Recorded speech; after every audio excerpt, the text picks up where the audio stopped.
Thanks for joining us for the segment. And for a year in which we've had enormous challenges with energy provision and generation as well, we have a lot to talk about. Currently, we're faced with challenges in generation, and especially when the idea is to get sustainable energy generation and improve the mix. What we need to do is to speak to the experts. Today, we're speaking to Ishmael Ejekumhene. He's the Executive Director for KITES, and they are the experts in energy, but also in energy consultancy. Thanks for joining me. Thank you. Okay. Now, currently, what do you think, by your own observation, has been the major challenges that have crippled the energy sector for the year? Thank you, Roland. The challenges that we are facing didn't start this year. Oh. So when we look at this year, it's almost like we'll be scratching the surface. It's as a result of years of indecision and failure to take actions that we needed to have taken several years ago that has brought us where we are. But in terms of its effects and how it manifested this year, it's clear that the real challenges have been the shortage in generation, which has led to this serious load shedding that we're all faced with at the moment. What do you think that has been the bane of the challenges that we're facing, and even when it started? I think it's I can trace it partly to this whole philosophy of energy subsidy. You know, we've always treated energy or electricity as a social good, when in actual fact it's a serious economic good, you know, because if you look at how energy is generated and even distributed and all that, you need huge investments. But over the years, we've always seen and treated energy as if it's a social good. It has social benefits and it enhances social welfare. But if you don't treat it as an economic good that has to be produced and sold at a price that will guarantee sufficient returns, we find ourselves in this situation. So in terms of the root causes of the problem, you know, government owns ECG, government owns VRA, government still owns Gridco. So if we're looking at the electricity sector, then essentially we all went to sleep when we ought to have invested in generation. We all went to sleep when we needed to change most of the systems as far as the distribution segment is concerned. Everybody went to sleep. And it's because the same government owns everything, and when they are hot, he manages to get some concessionary loans for them and they patch the problem up. And meanwhile, whilst we were dilly-dallying, the demand is also going up. So you have a fixed infrastructure which you can't change within a short period of time, but you have more and more people drawing on that same system. So it was bound to happen the way it's happening now, and we haven't been able to fix it because the problem we have, you can't solve within 18 months, you can't solve within 2 years. That sounds very frightening. But as far as we're concerned, what are the numbers? What is our generational capacity? What do we have installed? And what currently can we generate? We do have something like close to about 2,300, 2,500 megawatts installed, but availability is different from the installed capacity. So for example, we have 550 at Abuadze, but at the moment I'm sure they are doing less than 200 megawatts. So when you look at the total installed capacity, it's not supposed to be the available capacity, but it is indeed what potentially we can generate. Okay, so we have something like 2,500 installed, but what we're doing now at the moment is something like we have a deficit of between 300 and 350 megawatts. That's even the deficit of just meeting the demand.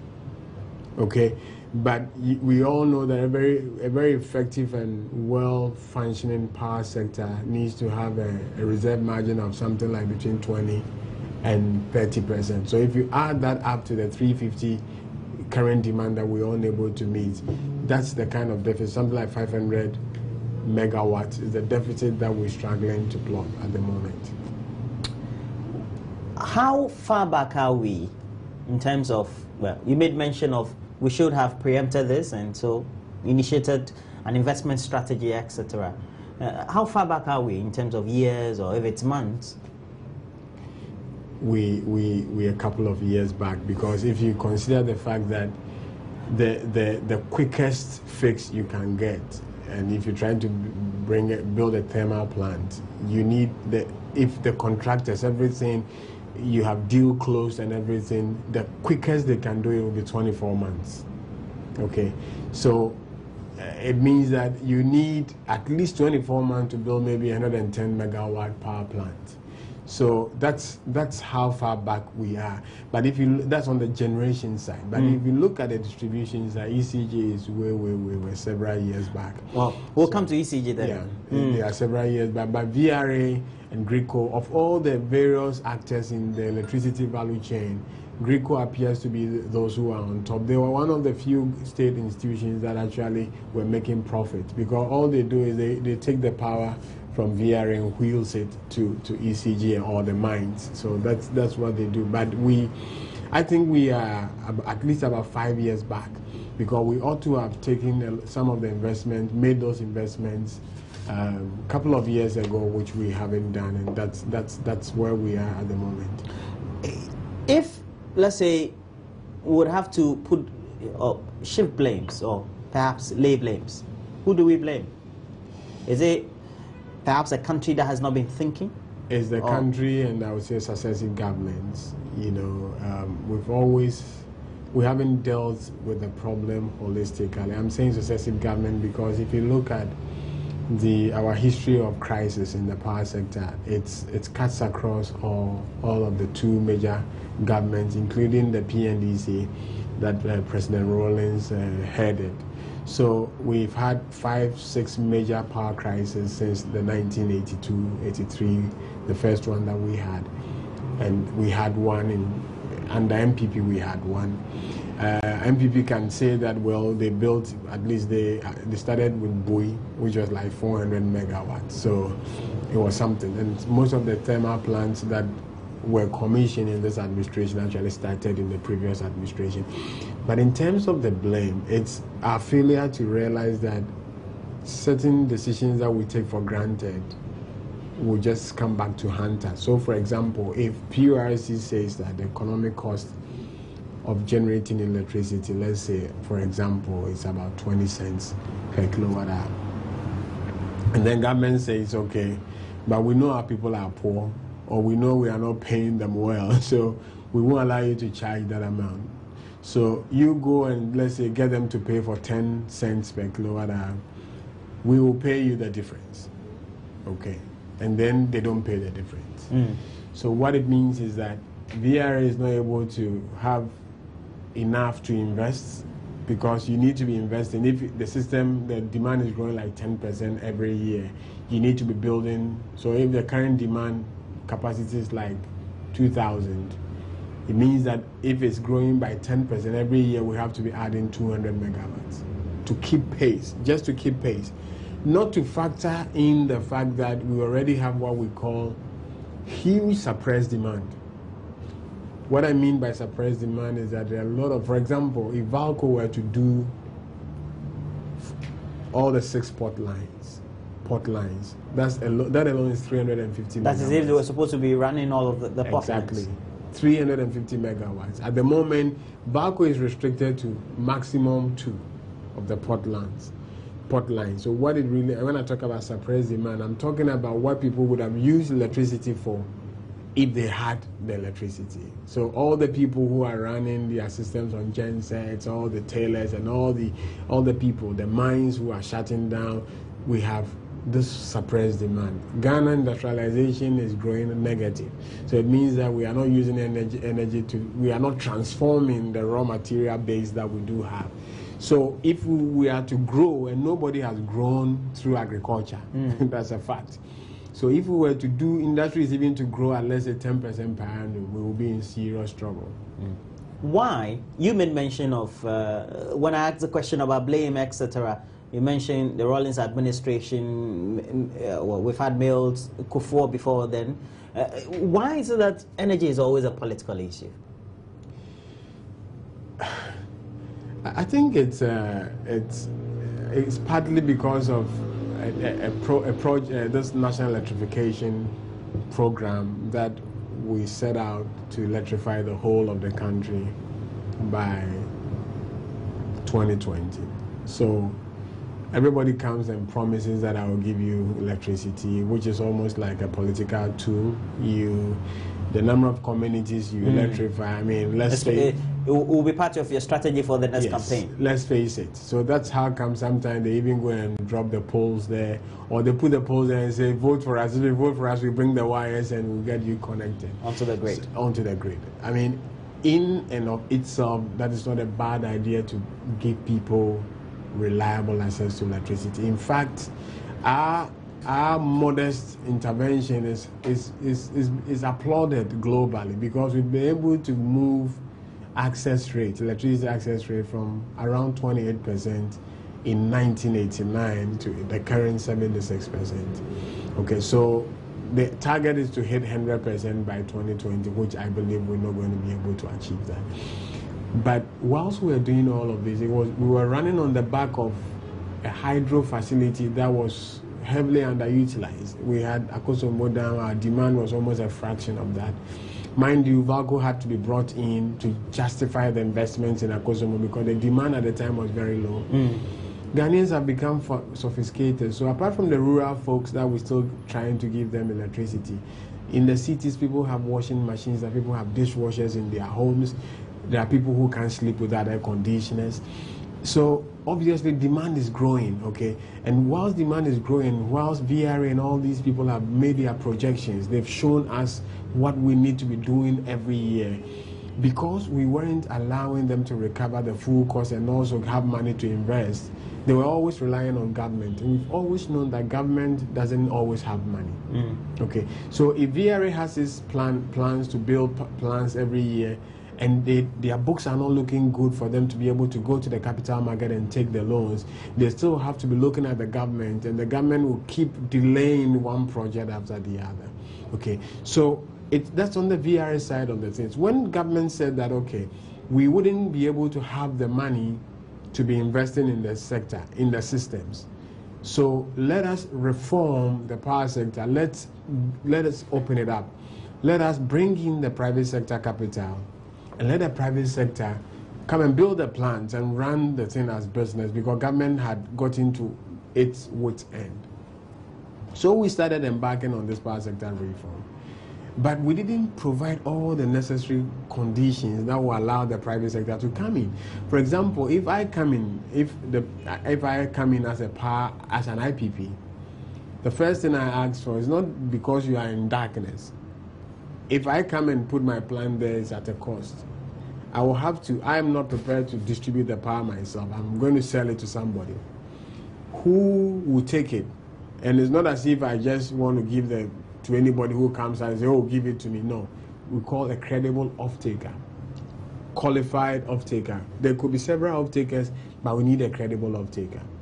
In Ghana at the moment, everybody's looking up to ECG, because they are the distribution utility, okay? But ECG's books are not good. ECG is not a credible off-taker. ECG is owing everybody. ECG is owing VR. ECG is owing... So you're saying, in other words, ECG as the only off-taker we have, or the notable off-taker we have? Yes. If, let's say, an IPP generates power and, well, it goes through the system, GridCo, etc., and gets to ECG for distribution, ECG can pay back adequately? Yes. So they sell the power to the end user. So that discourages the IPP? Exactly. So they would need what we call a power purchase agreement.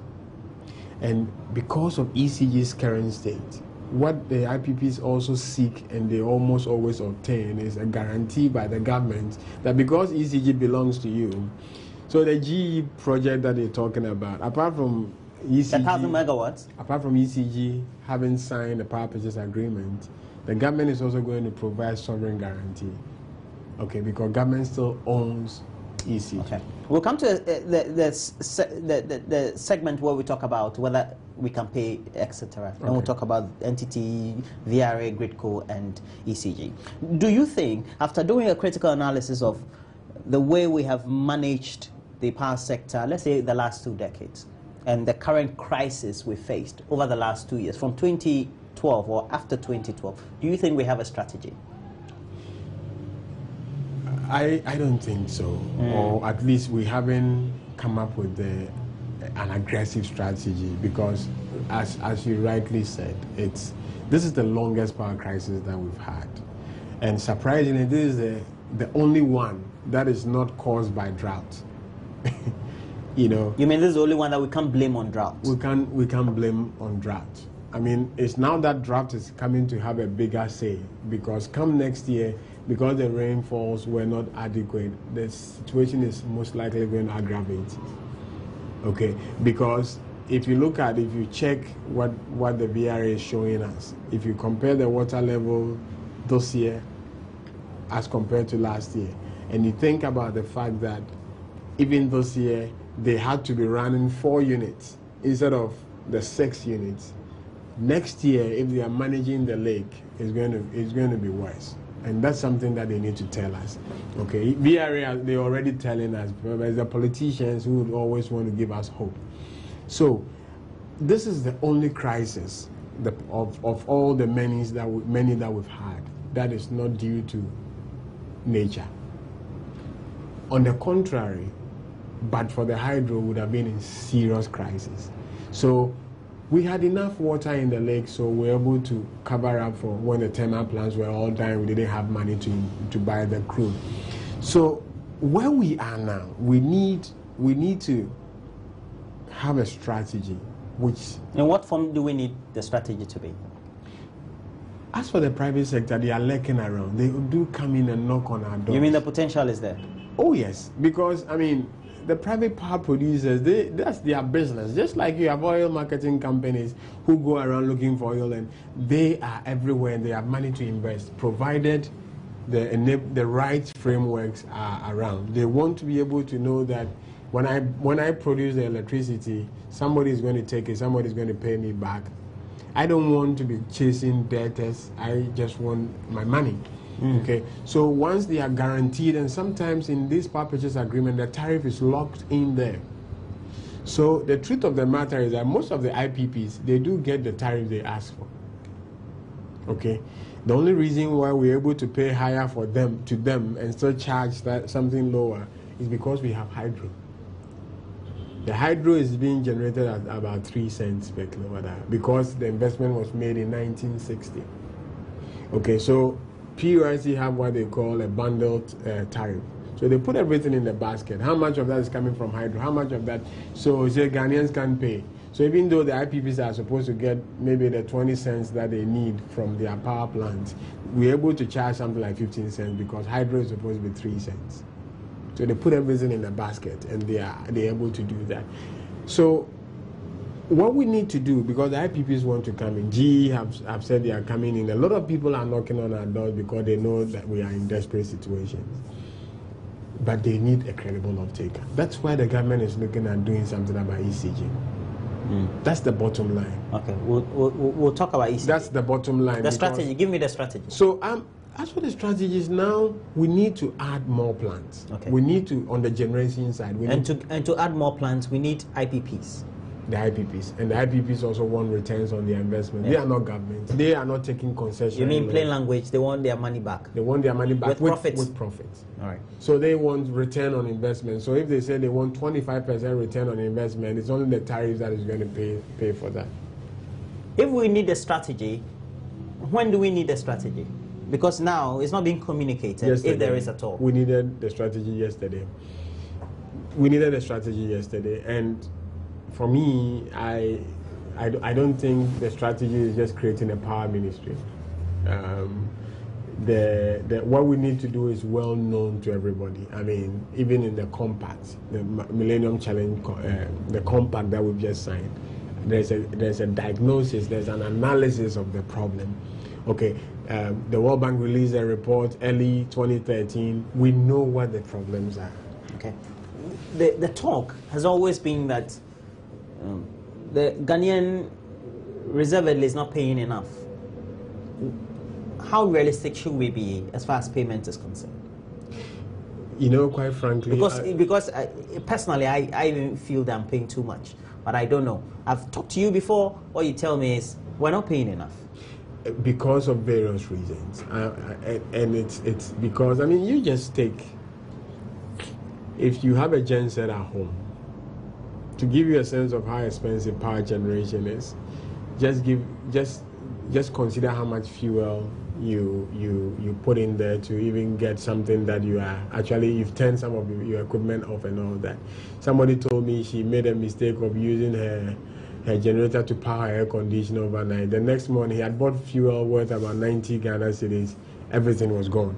So she's just decided that she's never going to keep the air conditioner on throughout the night, but just to maybe do it half and then leave the room chilled a bit and then so in terms of economic tariff, what we've been calling economic tariff, you know, the problem with the tariffs that we have is that even when they increase it in what we call nominal terms, which is because they are cedi denominated tariffs, the real value of the tariff normally wouldn't stay where they are. So you imagine how the city has suffered this year. Okay, every tariff that PURC granted ECG, VRA, that value had been reduced by as much as the city had depreciated. Okay, so that's what why they were talking about this automatic adjustment. But where you have a macro economy that is suffering diarrhea like we had, it's not fair on the consumer to have to suffer this because I don't manage the economy. I don't have any. Because we have current challenges with what the variables are in the economy, and so the ordinary person is exactly. But the reason why we don't pay realistic tariff is that they do what we call cross subsidy, and it's only in Ghana that you have industrial users actually subsidizing residential consumers. So their tariffs are high, even though they are using to generate jobs and do all of that. They do all of that so that they are actually paying for the subsidies that the residential customers are getting. So the moment they flip it around, what you are going to pay, apart from everything that is happening around, and Dr. Kwame Dongo is talking about pushing for that. I've heard him even before he became. We were all talking about it. We're not paying enough, and it is not. Sometimes not so much the amount that is approved, but what happened after the approval has been given, and how long it takes for these adjustments to be made. So sometimes these increases are only correcting for the depreciation, and also currency depreciation and inflation and all that. Mind you, everything that they use in the industry is imported. So they collect the cedis, and if they were to be making the investment, they have to change it into dollars to even bring the crude, to even bring the transformers, to bring in all the things that we use in the industry.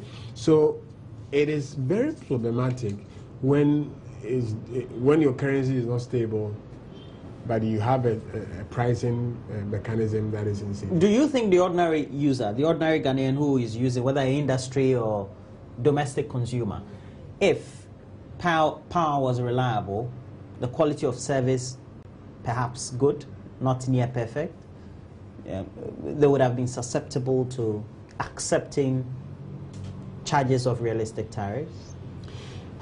I think so. You see, the reason why it's almost becoming like a chicken and egg situation. Sort of a catch-22 situation? A catch-22. And the reason is that the PURC, they haven't actually helped in the sense that when they are increasing tariffs, I think they need to explain to Ghanaians that sometimes they are only just correcting for some of the things that I talked about. But when you tie the tariff increases to improvement in quality of service, when we know that they are not even getting enough to invest. For example, if there's an overloaded transformer, they need to change the transformer and all that. You announce that tariffs are going to help improve the quality, and I don't see it. It's almost annoying for you to come and tell me that there's the need for tariffs to go up again. Okay, so yes, I mean, if the quality were to be good, I believe. I mean, people. I mean, when they started moving petroleum prices upwards, we complain, but you buy them anyway. And now we're in a situation where Ghanaians have a better appreciation of how much it costs to generate, because everybody is crying. Everybody knows that compared to how much you spend. I mean, I have a genset in this office. Every day we keep it on for the 12 hours that we are here. We're paying something like 500 cedis for fuel. Meanwhile, the whole month, our electricity bill is like 1,200. Do you understand? But of course, we are doing something on a very small scale. Economies of scale. When you have a big power plant, it's more efficient and all that. So that's how come the utilities. But the truth of the matter is that PURC needs to just run their numbers to show that this is how much it's going to cost. There are talks that we should even take out the hydro from the pricing and then use the hydro for industry, so that for residential and all other users, you are paying the cost of thermal, which is the what we call the marginal cost of adding an extra unit to that. It's good that you brought that one up. But let's talk about ECG.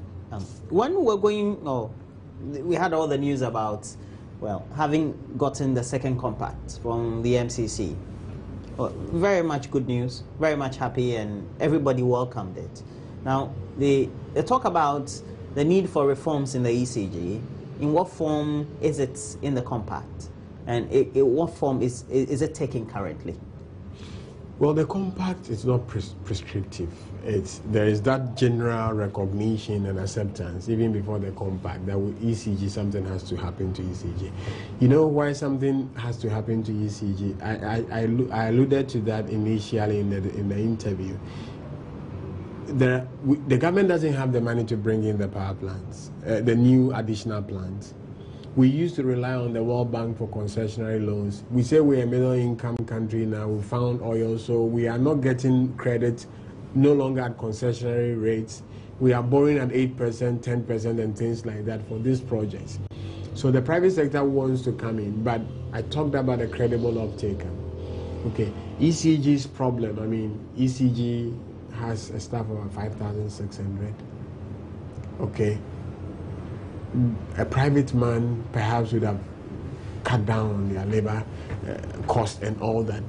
But the compact never prescribed anything. What the compact says is that we need to make ECG ready to be able to play its role as an off-taker. So it means we have to do something about ECG? Yes. So there are talks about privatizing ECG.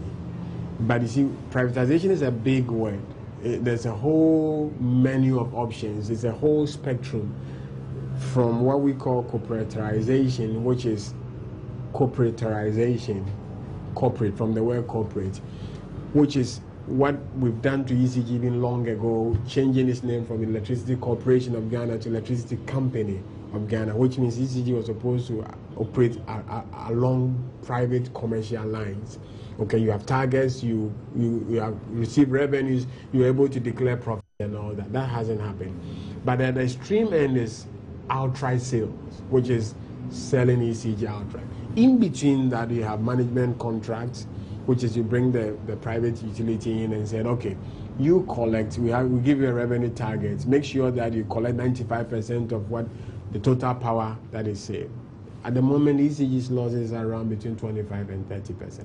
As far as what? Is it transmission losses? Distribution losses. Distribution losses? Yes. So and what about revenue losses? Well, together. Okay. So we have technical and non-technical losses. Technical and non-technical. The revenue 30%. Losses, yes, put together. So we have the and annually ranges between? A lot. That's a lot. So you multiply, but ECG is averagely losing like 50 million US, making losses of 50 million US dollars every year. You see, so what kind of, so within that range is what there could be a joint venture, there could be a management contract or partial privatization, like we did in the case of the telecom, where initially we brought Telecom Malaysia they took 30% shares. And then when MPP came, Telenor came in with a management contract, and then ultimately we sold 70%. So that's partial privatization. I hope that's not a good example you're citing. No, all that I'm saying is that what is on the table, what is on the history has not been good. Exactly. Right? What is on the table? We've had Aqua runs with time. Exactly. What is on the table now? Because that's what management contracts are about. They don't bring in any money. They only bring in experts who are taking all sorts of money as their salary and the packages that come with it. So any arrangement that is going to give a management contract at ECG, we've had it before. We've done it with the French utility EDF. It didn't really work. So I think that there's going to be a role for private sector somewhere in ECG. The talk now, I believe, is between a management contract and a concession, and also a partial privatization. That's still being discussed. I've been in meetings that the Compact, the MCC, the MEDA, civil society, ASEP were there. We discussed what would be the model, but the bottom line is that ECG is in such a situation that we need serious injection of capital.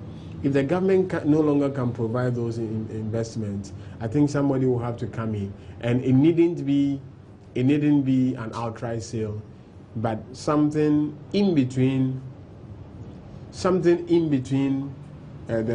spectrum that we talked about would make ECG ready to play its role a bit more.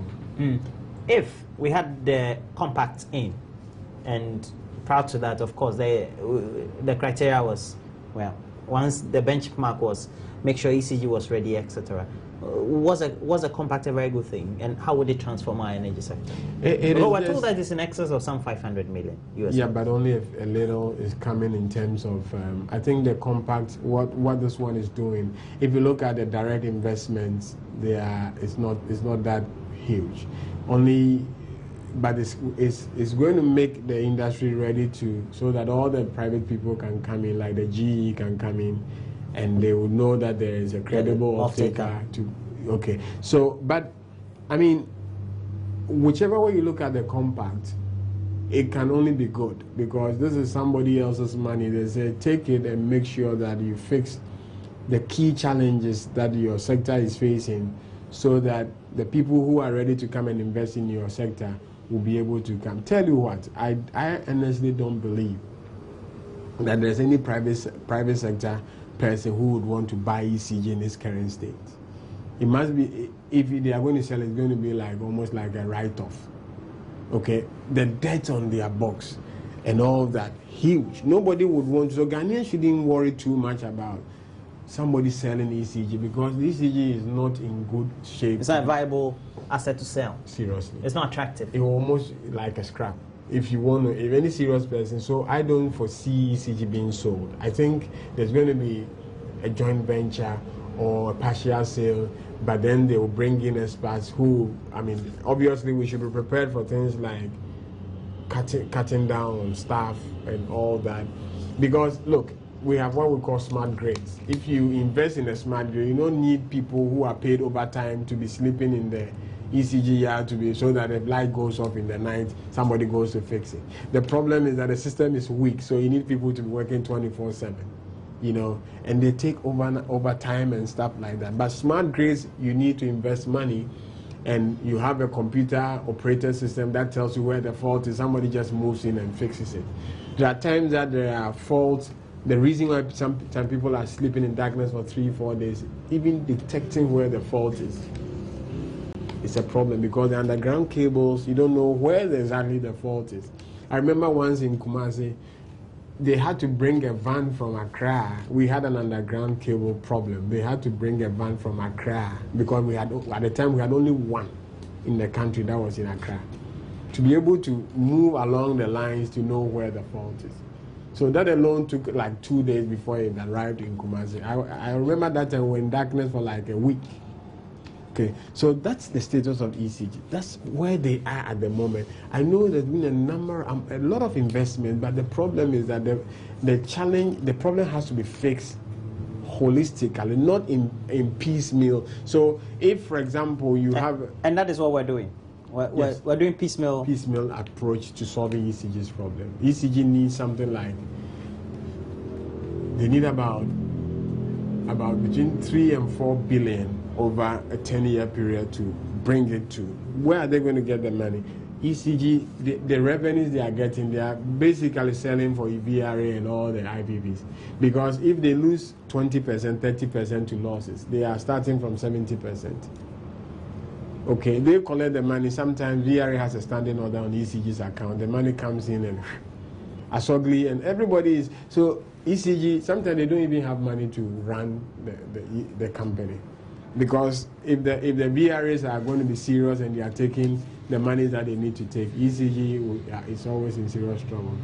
If we really appreciate the challenge ECG is going through, sometimes we'll be more sympathetic to ECG than we are as a people, because given the resource constraint they have, the folks there are doing sometimes very, very incredible work that if you consider some of the challenges they do have.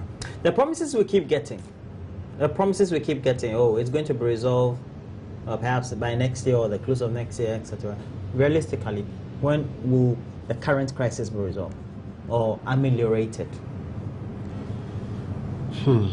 I think it's we need to see somehow concrete some of the things, the plans that they have outlined. I mean, isn't it sad, for example, Roland, that we've all talked about we need gas, the gas is coming, only for us to hear Ghana Gas telling us that there are disruptions in supply because VRA is not ready to take all the gas they are producing, okay? And then, isn't it sad? So now the gas has come, now suddenly we know that it's not going to solve all our problems. The bottom line is that VRA, listen more to VRA than any of the politicians. VRA tells us that, look, we have a deficit of 350 megawatts, okay? Current deficit, 350 megawatts. But beyond that, we need what we call a reserve margin, because the thermal plants, you can't keep them on 24/7, 365 days. You have to, there should be scheduled downtimes and all that. So we need a reserve margin of another 20%. Okay. Unfortunately for us, we didn't have enough adequate rains this year.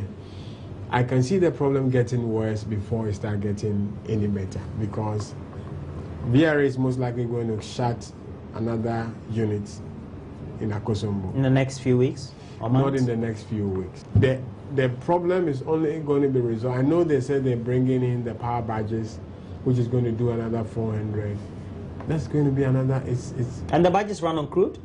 Crude, but they say it's heavy oil, so it's not going to be too expensive. But they need to tell us the unit cost. Remember the machines that the MPP brought in 2007 that Tarzan used to refer to them as toy machines. You know, they were generating power 38 cents per kilowatt hour. 38 cents. And we're not selling it to the consumer rightly in terms of the pricing mix. Yes, because we were in a crisis and we're trying to fix the problem. So I'm happy the government itself is not sticking their neck out, because I'm sure they are not too sure when it's going to end. But what I'm also sure about is that unless I see a lot of plants being commissioned, and I hear from the engineers themselves say that plants are going to be commissioned very soon, I wouldn't be too expectant. What could be possible? What is most likely going to be possible? It's with the gas coming in, maybe we'll have fewer and fewer disruptions of supply, because now that we have our own gas, at least the bit of the crisis that was not due to any technical problem but lack of money to buy fuel, I suspect that will be closed. Okay. So it will become a thing of the past. But let's hope that all the aspirations will come true. But in the electricity sector, in the energy sector, it is not hope. It's engineering. Currently, are we giving our people too much hope? perhaps raising the expectation. When we I know think that lately the president saying that he's not going to make any more promises is helping, even though the ministers are saying that by the second quarter. Maybe when some of these plans come on board, but it looks like it's going to fester, it's going to linger on for the next 12 months. I mean, severely for the next 12 months. I don't want Ghanaians to say. No, listen. You mean running this 12-hour off, 24-hour on, 12-hour off for the next 12 months? I haven't seen anything that is convincing me that it's going to be change. Yeah. Okay. Before we conclude our discussions, there's always a talk about how perhaps we need to ensure we have a sustainable energy mix, and so once we're talking about IPPs coming and using gas and all through thermal, we should perhaps use solar and other perhaps energy generation techniques to be able to augment. How realistic are we in that very dreams we're having? Renewables are always, I've preached renewables since 2000, but the reality is that in terms of its competitiveness, when you look at the conventional stream of options, it's a little bit more expensive than that. So those ones, unfortunately, wind energy is very, very competitive, and in some places in Africa, the wind is almost like the conventional system. Unfortunately, we don't have enough wind in Ghana. The wind speeds, the wind regimes in Ghana are not too encouraging for serious power generation. Solar, we have abundant sun. People are quick to tell us why we're not using solar. But to give people a sense of why we probably are not doing too much solar, the VRS 2 megawatts. The VRS 2 megawatts power plant, 2 megawatts in Nabrongo, cost us about $8 million. Okay, so you divide it, it tells you the unit cost of power coming from. And this 2 megawatts. Another side of that story is occupying about 4 hectares of land area. So if you want to do serious solar, not only do you need a lot of land, but you need a lot of money. Now we're talking about rooftops, okay? People putting them on their rooftops. It is not going to be able to solve the problem for now. The serious power that we need will probably, I'm afraid, we may have to come from gas. Dr. Vanandonko I know he's crazy about coal. I don't think we need coal at all. We can, if we're able to get our gas thing resolved. So what I would say is that renewables, they do have a role to play, but in an era where you have deficits, you need to have enough, and then you blend it with that. It makes a lot more sense because, for example, solar is intermittent. Now we don't have the sun, so it means you need storage. And for the solar technology, the storage, which is the batteries that are very expensive. For good batteries, the deep cycle batteries are very expensive. So they make the technology. It's not just the panel, okay? So if it's just the panel, the cost is coming down, but it's the storage. Because you don't have the sun 24/7. So you need batteries to store them. We can look at, for me, I think what we really need to be looking at is the biomass side, where, because we have a lot of biomass resources, we can go into biomass power generation. But more importantly, waste to energy projects, because we're struggling with sanitation. So if we can get energy out of our garbage and still clean our environment, I think it's a win-win situation. Is it done in a country, you know? No, not much. I know a lot of people have tried waste to energy projects. I know Zoom Lion, and I know a lot of people have tried to do that, but there are challenges because there are a lot of stake in the people who are collecting the garbage. They are all big people, and if somebody comes in and says, I know somebody who said, look, I want to collect all the garbage in Accra for free. Just give them to me. You didn't get AMA to agree to that. Why? Because some people are making money out of that. So I think that we should look more at biomass, biogas as well. Solar, thankfully, the cost keeps coming down by the day because the technology is becoming more and more efficient. But it's the storage. which is always a problem, which the batteries are not coming down. We don't have wind. We've exhausted almost all our hydro resources as a people. I know somebody is talking about ocean power, but just check the cost. It's so very expensive. So I think let's get the installed capacities ready and having enough, and then let's start playing with what I believe are desirable, but they are not necessity at the moment, looking at what the challenge that we have on our hands. But energy efficiency, it's always, I will preach that. Let's be a little bit more efficient. Let's conserve the energy when we're not using it, so that at least in the short to medium term we'll have some reliefs, but long term, more plants, more intervention. Well, thank you very much, and we're very much happy that you've given us this opportunity to interact with you, and we hope that you come through to the studio. We'll be able to have some good interaction. We've been speaking to Ishmael Ejekum-Hene, and he is the Executive Director for KITE. They are energy experts, but also involved in energy consultancy. And that's been it for the segment. We've been speaking energy, looking at overview of the current sector and the current challenges we have been facing as a country.